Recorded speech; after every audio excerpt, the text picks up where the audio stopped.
If what Iran is claiming right now is true, the balance of air power in the Middle East may have just been rewritten overnight. Iran says it has captured an Israeli F-35 pilot after a mid-air dogfight over contested airspace, and the two versions of what happened in those skies are so different.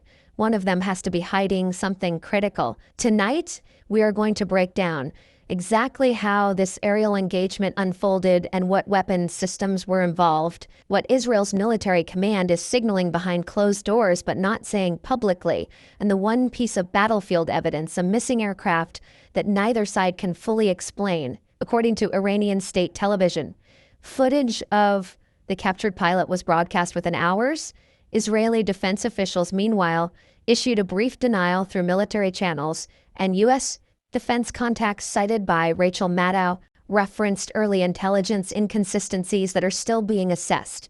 Before we get into how this dogfight unfolded, what Iran claims it achieved, and what Israeli and U.S. statements actually reveal, hit subscribe so you're notified the moment we update this story. According to Iranian state television and statements from the Iranian Revolutionary Guard Corps, the operation was not an accident. It was a controlled interception deep within contested airspace, carried out using an integrated network of radar, electronic warfare systems, and interceptor aircraft. Iran claims that its air defense grid detected an incoming Israeli F-35, one of the most advanced stealth fighters in the world, attempting to penetrate Iranian-monitored airspace for what they describe as a reconnaissance or pre-strike mission. Within minutes, according to Iranian military spokesman, interceptor jets were scrambled while ground-based radar systems tracked the aircraft despite its stealth capabilities. What happened next, according to Iran, was a brief but decisive aerial engagement, a dogfight that resulted in the Israeli aircraft being disabled mid-air. Iranian media reports that the pilot ejected and was captured shortly after landing, with special forces units securing the area before any recovery operation could be attempted. Iranian officials claim that the aircraft itself either crashed or was destroyed upon impact, but emphasize that the capture of the pilot, not the aircraft, is the strategic victory. According to Iranian state television, images and video of the detained pilot were broadcast domestically as proof that Iran can counter even the most advanced Western military technology. The stated justification from Tehran is equally clear. This was a defensive action against repeated Israeli incursions. Iranian defense officials framed the event as a message that any future violations of their airspace will not only be detected but stopped, and that Israel's technological superiority is not absolute. State media described the incident as a historic turning point, suggesting that this is the first time an F-35, widely considered one of the most advanced stealth fighters ever built, has been successfully intercepted and neutralized in combat conditions. The symbolic meaning here cannot be overstated. If Iran's account is accurate, it signals a fundamental shift, not just in regional power dynamics, but in the perceived invulnerability of fifth-generation fighter aircraft. And if that is true, then what happened in that sky was not just a dogfight, it was a demonstration that could reshape military planning across the region. The importance of this incident cannot be overstated because it is not just about one aircraft, it is about what that aircraft represents and where this engagement took place. The contested airspace where this encounter reportedly occurred sits along one of the most sensitive military corridors in the Middle East, a region that connects Iranian defensive perimeters with Israeli operational reach. This is an area long monitored by both sides where surveillance missions, electronic probing, and shadow engagements have been quietly increasing over the past several years. The F-35 itself is not just another fighter jet. It is a platform designed for deep penetration missions, capable of evading radar, gathering intelligence, and striking high-value targets with precision. Israel's fleet of these aircraft is considered a cornerstone of its strategic deterrence, enabling it to operate far beyond its borders without detection. According to military analysts, any successful interception of such an aircraft would suggest a breakthrough in radar tracking, electronic warfare, or both. Iran has long invested heavily in layered air defense systems, combining domestically developed radar with imported technologies and reverse-engineered systems designed specifically to counter stealth capabilities. What makes this region particularly critical is that it acts as a buffer zone between Iranian-controlled territory and areas where Israeli intelligence operations are believed to be active. Control of this airspace, even temporarily, has implications for surveillance dominance, missile defense coordination, and early warning systems.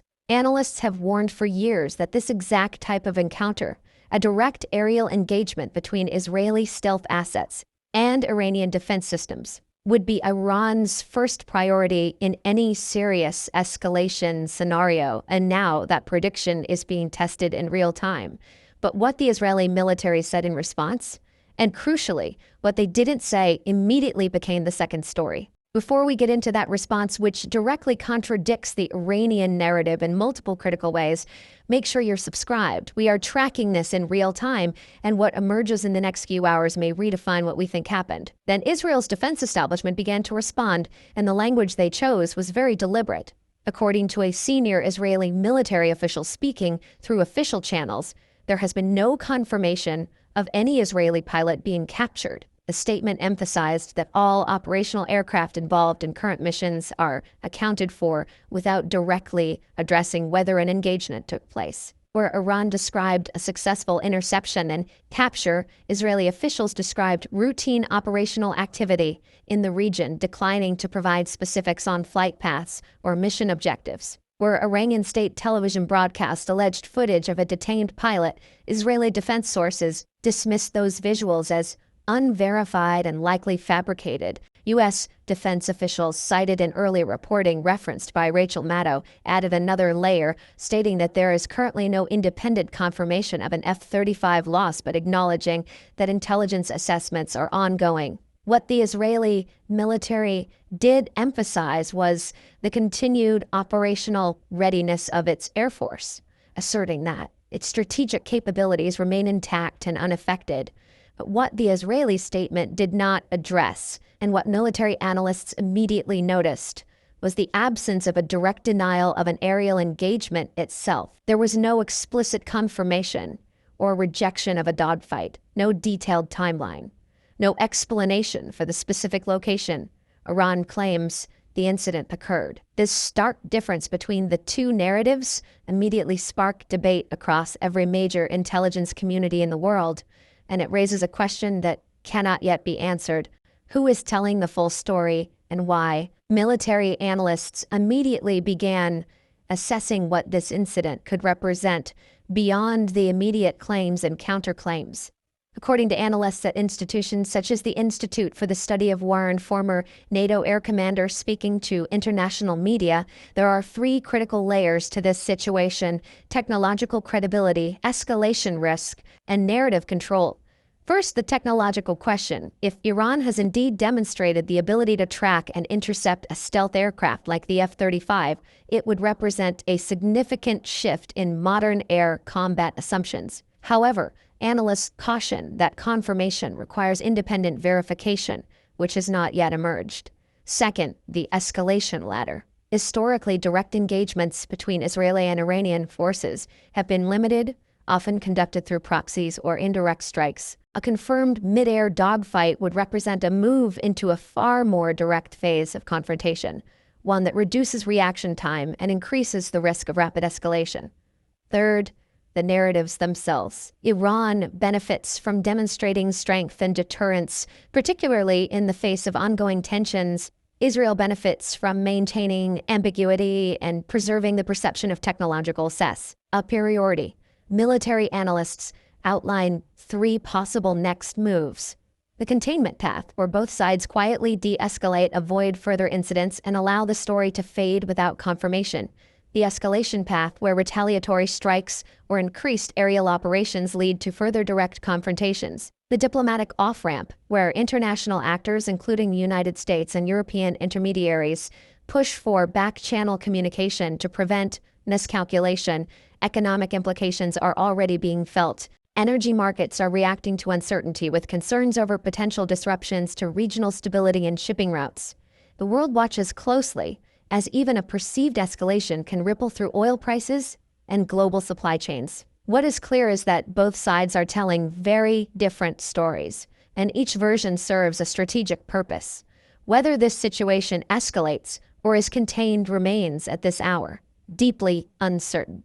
Iran claims it intercepted one of the world's most advanced fighter jets and captured its pilot. Israel insists its forces remain fully operational and denies any confirmed loss. Between those two contradictions lies a military reality that neither side has fully disclosed and may not disclose for days. What happens in the next 48 to 72 hours will determine whether this moment is remembered as a contained incident or the opening move in a much larger confrontation. The signal to watch is this: confirmation from independent intelligence sources, satellite imagery, third-party verification, or additional footage.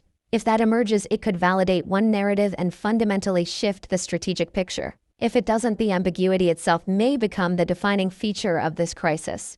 Stay subscribed. We are tracking every development as it breaks, and this story is far from over.